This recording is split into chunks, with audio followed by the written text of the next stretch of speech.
नमस्कार दोस्तों, आपका स्वागत है। समकालीन कलाकारों के सीरीज़ में आज हम बात करेंगे डीपी राय चौधरी के बारे में, यानी कि देवी प्रसाद राय चौधरी के बारे में, जो कि प्रसिद्ध मूर्तिकार हैं। ठीक है, तो जो डीपी राय चौधरी हैं, इनके जो मूर्ति शिल्प हैं वो काफ़ी इम्पोर्टेंट हैं, वो सारे एग्ज़ाम में आते हैं। कुछ जो वर्क हैं, 2-3 वर्क, वो तो इतने फेमस हैं कि रिपीटेड ही आते हैं।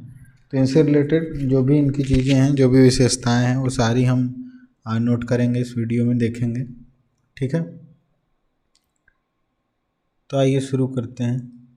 जो देवी प्रसाद राय चौधरी, इनका जो भी जीवन काल या शिक्षा, कैरियर, एग्जीबिशंस हैं और पेंटिंग है, ठीक है, चित्र में ये चित्र और मूर्ति दोनों ही रहेंगे। मूल रूप से फेमस है मूर्तिकार के लिए, बट इन्होंने चित्र भी बनाए हैं। ठीक है, जब NCERT आप पढ़ेंगे तो उस बुक में दिया हुआ है इनके चित्रों के कुछ नाम, तो वो सारा कुछ देखेंगे। जरूरी नहीं कि हर बार मूर्ति ही पूछे, ठीक है, चित्र भी पूछ सकता है, तो इसलिए सारी चीज़ें ही देखेंगे। तो सबसे पहले स्टार्ट करेंगे जन्म हुआ है इनका डीपी राय चौधरी का, वो हुआ है 1899 में। ठीक है, 1899 में रंगपुर में जन्म हुआ है। ये इम्पोर्टेंट है, ये पूछ सकता है, ठीक है, जो कि अभी बांग्लादेश में है। तो रंगपुर में इनका जन्म हुआ है। ठीक है, टाइमिंग है 1899 में। ठीक है, अगर मृत्यु भी देख लें यहीं पर तो 1975 में हुआ है कोलकाता में। तो दोनों ये चीज़ें याद रखेंगे, खास करके इम्पोर्टेंट है जो इनका जन्म है 1899 में रंगपुर में, जो कि अभी बांग्लादेश है। ठीक है, वहाँ पे हुआ है 1899 में, तो ये ज़्यादा इम्पोर्टेंट है इनका जन्म। ठीक है, ये रंगपुर, तो ये याद रखेंगे। इसके बाद जो है एजुकेशन में आएंगे, तो एजुकेशन में जो है, जो ये इनके जो पिता थे वो जमींदार थे, तो इनका बचपन में ही जो चित्रण है वो काफ़ी अच्छा था। तो इनके पिता जो है इनको अवनींद्रनाथ के पास ले गए थे, यानी अवनींद्रनाथ टैगोर। ठीक है, तो अवनींद्रनाथ टैगोर के पास ले गए थे इनको, इनके जो पिता थे। ठीक है, कला शिक्षा के लिए। तो वहाँ पे अवनींद्रनाथ की जो शिक्षण पद्धति थी अलग प्रकार की थी। ठीक है, और यहाँ पर इनका जो चित्रण था वो थोड़ा अलग था, बट इन्होंने काफ़ी मेहनत करके जो अवनींद्रनाथ टैगोर के जितने भी शिष्य थे उनमें एक विशेष जगह बना लिया था। तो मूल रूप से अगर देखेंगे कि इनके गुरु कौन है, ठीक है, अगर गुरु देखेंगे मेन तो कौन है, अवनींद्रनाथ टैगोर, AN टैगोर। ठीक है, अवनींद्रनाथ टैगोर इनके मूल रूप से गुरु हैं, ये भी पूछता है। ठीक है, डीपी राय चौधरी के गुरु कौन है, तो अवनींद्रनाथ टैगोर। ठीक, चित्रकला के ऐसे भी याद रख सकते हैं, चित्रकला के गुरु कौन है, तो अवनींद्रनाथ टैगोर। और मूर्तिकला का मैं अभी बताऊंगा। ठीक है, तो ये एजुकेशन में याद रखेंगे। स्टार्टिंग जो था, ये जमींदार थे इनके पिता, तो ये इनका रुचि था कला में, तो इसलिए इनको इनके जो पिता थे ये अवनींद्रनाथ टैगोर के पास ले गए। तो अवनींद्रनाथ टैगोर के पास इन्होंने चित्रण की शिक्षा ली। ठीक है, तो ये थोड़ा याद रखिए। मेन रूप से फेमस हैं जो है वो मूर्तिकार के लिए हैं। ठीक, हमेशा जहाँ भी देखेंगे डीपी राय चौधरी का नाम तो सभी लोग मूर्तिकार के रूप में जानते हैं, बट ये चित्रकार भी हैं। तो ये दोनों को याद रखेंगे, चित्रकार और मूर्तिकार दोनों हैं। ठीक है, ऐसा नहीं कि सिर्फ मूर्तिकार ही हैं, चित्रकार भी हैं, बहुत सारे चित्र इन्होंने बनाए हैं। ठीक, इसके बाद ये गुरु में मैंने बताया कि गुरु जो है, अगर चित्रकला की हम बात करेंगे, चित्रकला के गुरु कौन है, तो अवनींद्रनाथ टैगोर है। ठीक है, AN टैगोर यानी कि अवनींद्रनाथ टैगोर। अगर मूर्तिकला की बात करेंगे कि मूर्तिकला की शिक्षा इन्होंने किससे ली है, तो मूर्तिकला याद रखेंगे, मूर्तिकला की शिक्षा ली इन्होंने हिरणमय राय चौधरी से। ठीक है, हिरणमय राय चौधरी। ठीक है, ये दो नाम याद रखिए कि AN टैगोर अवनींद्रनाथ टैगोर से चित्रकला की शिक्षा ली है और मूर्तिकला की शिक्षा ली है हिरणमय राय चौधरी से। तो ये दो इनके गुरु हो गए मूल रूप से। एग्जाम में ज़्यादा चांस रहता है ये अवनींद्रनाथ टैगोर से क्वेश्चन आने का। ठीक है, बंगाल से रिलेटेड है तो यहाँ से क्वेश्चन जरूर आएंगे। ठीक, तो वो याद रखेंगे। इसके बाद देखेंगे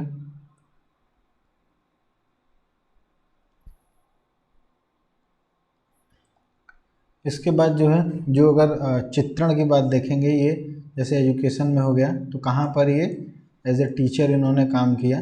तो टीचर के रूप में जो इन्होंने काम किया था सबसे पहले वो अवनींद्रनाथ टैगोर की सहमति से उन्होंने इनको रखवाया था। तो वो रखवाया था Indian society of oriental art में, ठीक है, वो याद रखेंगे, Indian society of oriental art, ठीक है। Indian society of oriental art में सबसे पहले ये टीचर बने, ये अवनींद्रनाथ टैगोर के कहने पे, ठीक है, शिक्षक के रूप में वहाँ पर रख लिया गया था। वहाँ पे उन्होंने उसके बाद ये जो थे इन्होंने डबलिन आर्ट कॉलेज में शिक्षक के रूप में फिर काम किया दोबारा। पहले Indian society of oriental art के में टीचर के रूप में काम किया, उसके बाद डबलिन आर्ट कॉलेज में लगभग 28 सालों तक, ठीक है, 28 वर्ष तक एज ए टीचर के रूप में काम किया, ठीक है। अब यहाँ से तो आपको दो याद रखना है, पहले तो Indian society of oriental art में टीचर थे, दूसरा डबलिन आर्ट कॉलेज में टीचर थे। तो ये दो चीज़ें याद रखेंगे। इसके बाद जब यहाँ से निकले तो इसके बाद ये याद रखेंगे कि विशेषता में सबसे इम्पोर्टेंट कि ललित कला अकादमी के संस्थापक सदस्यों में से थे, ठीक है। ये याद रखेंगे कि राष्ट्रीय ललित कला अकादमी के अध्यक्ष थे। ये क्वेश्चन आ चुका है कि जो अध्यक्ष कौन था पहला ललित कला अकादमी का, तो वो हैं डीपी राय चौधरी, ठीक है। डीपी राय चौधरी जी ललित कला अकादमी के संस्थापक सदस्य, अध्यक्ष और फेलो थे, ठीक है, ये याद रखेंगे। तो ये इससे ये यहाँ से क्वेश्चन आता है, ठीक है, आया भी हुआ है, ललित कला अकादमी के पहले अध्यक्ष कौन थे, तो डीपी राय चौधरी, ठीक। तो इतनी चीज़ें याद रखेंगे स्टार्टिंग से। जैसे कि सबसे पहले देखेंगे अवनींद्रनाथ टैगोर के पास गए थे, अवनींद्रनाथ टैगोर इनके मेन गुरु थे, ठीक है। इसके बाद चित्रकला की शिक्षा अवनींद्रनाथ टैगोर से, मूर्तिकला की शिक्षा जो थी वो हिरणमय राय चौधरी से, ठीक है। फिर ललित कला अकादमी के संस्थापक सदस्य थे, अध्यक्ष थे। उसके बाद आएंगे तो हम चित्रों पर, ठीक है। इनकी जो मूर्तियां हैं वो ज़्यादा फेमस हैं, लेकिन चित्र पहले देख लेंगे, चित्र भी बहुत ज़्यादा ही फेमस हैं, ठीक है। उसमें से कुछ चित्र हैं जो ज़्यादा फेमस होते हैं, ठीक है। तो चित्र देखेंगे, पहला जो चित्र है इनका भूतिया औरत, ठीक है, ये फर्स्ट है भूतिया औरत। सेकंड जो है वो तिब्बत की बालिका, थर्ड जो है नेपाली लड़की, ये सारे चित्र हैं। फोर्थ जो है यात्री, फिफ्थ जो है पुजारिन, सिक्स्थ जो चित्र है खतरनाक मार्ग, ठीक है।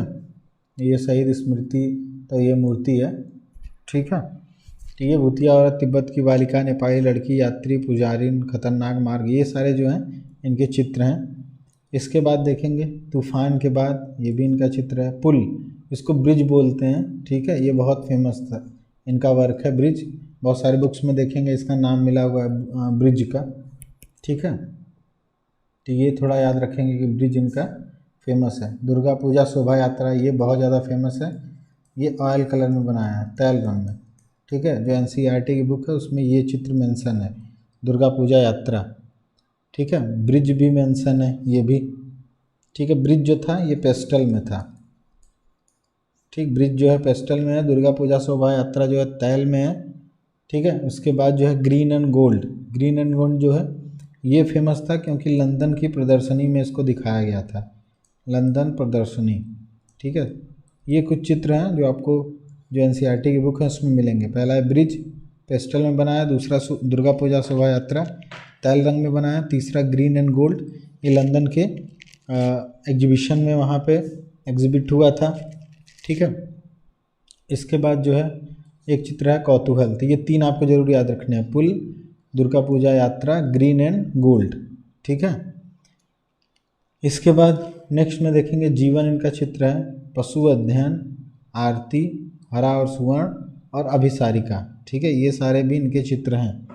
इनमें एक और देखेंगे चित्र जो है 1925 में इन्होंने एक चित्र बनाया था, उसका नाम था लेप्चा गर्ल या लेप्चा कुमारी, ठीक है। ये भी याद रखेंगे, ये भी उस बुक वगैरह में मेंशन है। तो लेप्चा गर्ल जो है 1925 में इन्होंने चित्र बनाया था, ठीक है।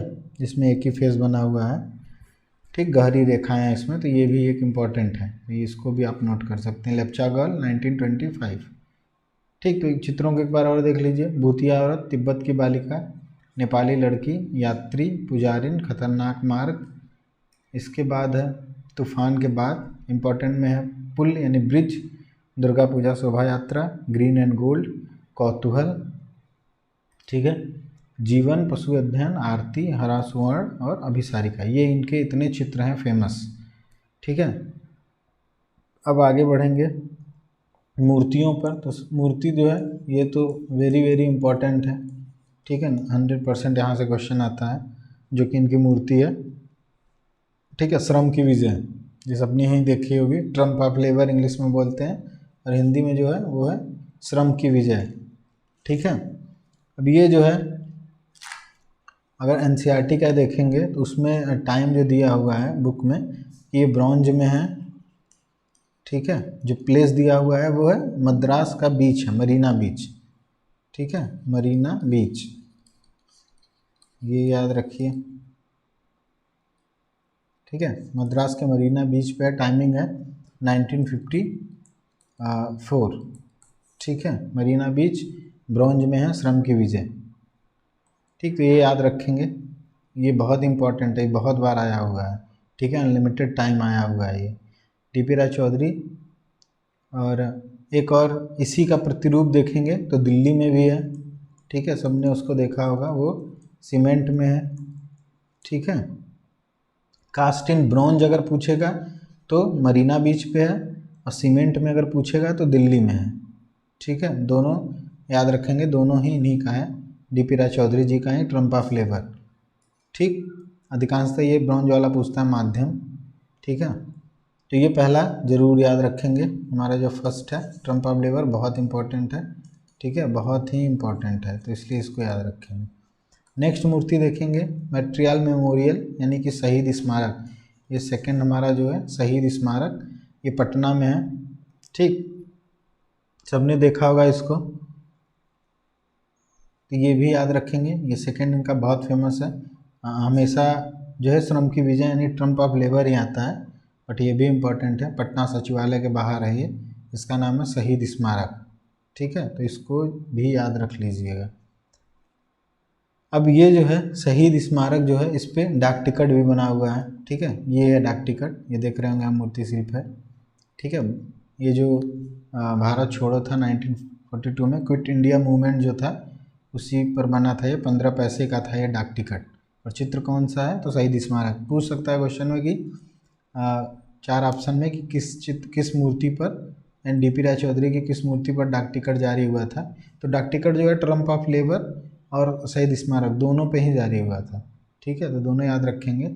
ये 1942 में जो क्विट इंडिया मूवमेंट था उस पर जारी हुआ था। ये मूर्ति से दिख रहा है आपको, 15 पैसे का, ठीक है। इसके बाद नेक्स्ट मूर्ति देखेंगे तो गांधी का, ये जो महात्मा गांधी का मूर्ति है, उनके साथ में देखेंगे तो डीपी राय चौधरी जी हैं, ठीक है।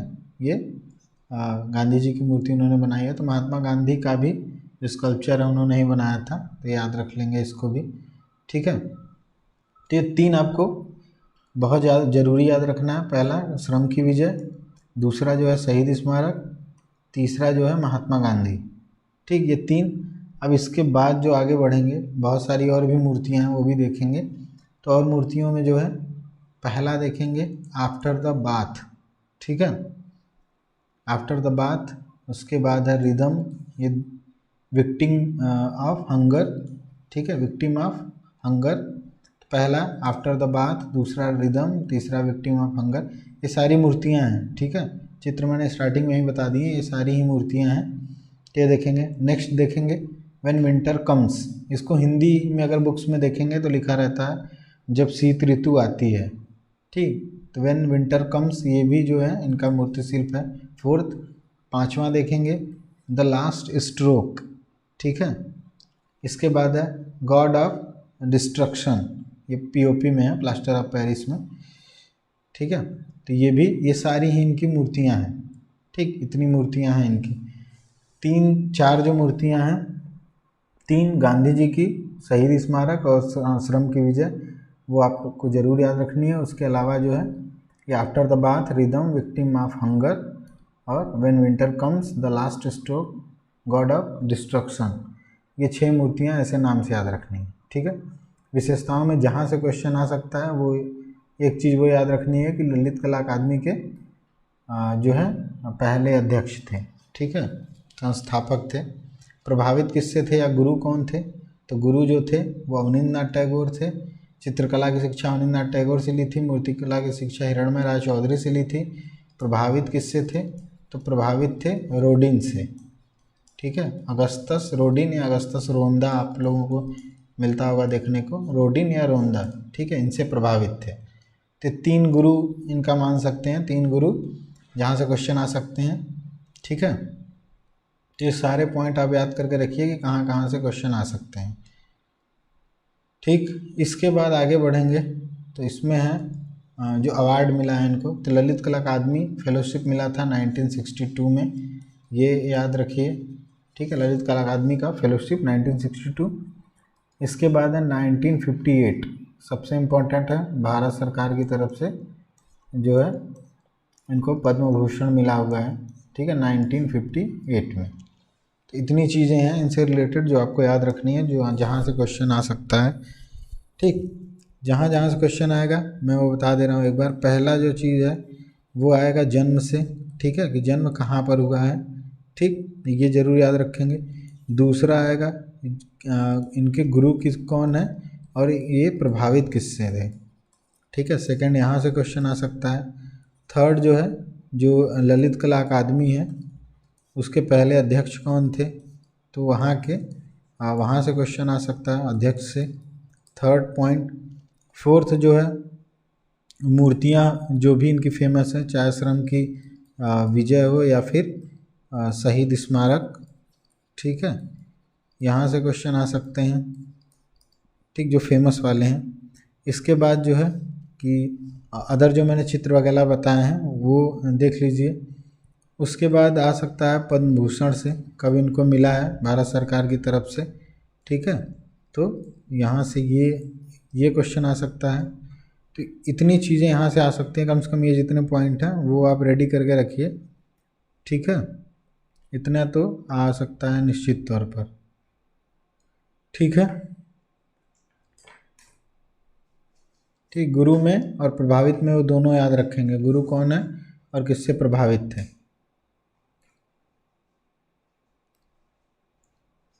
ठीक है। तो इतने पॉइंट आप तैयार रख लीजिए, इससे निश्चित अगर आएगा तो आप आसानी से कर लेंगे, ठीक है। तो आज के लिए इतना ही करते हैं। बाकी अगर चैनल अभी तक सब्सक्राइब नहीं किया तो चैनल सब्सक्राइब कर लीजिए। वीडियो पसंद आया तो लाइक करिए और कमेंट भी करिए। आप आर्टिस्ट आपको बताइए कौन से आर्टिस्ट का वीडियो चाहिए। ये जो मैंने वीडियो बनाया है ये कमेंट ही आया था कि इस आर्टिस्ट पे वीडियो चाहिए तो मैंने बनाया, ठीक है। तो जल्दी से सब्सक्राइब करके अपने फ्रेंड्स को शेयर करिए। मिलते हैं नेक्स्ट वीडियो में। धन्यवाद। जय हिंद।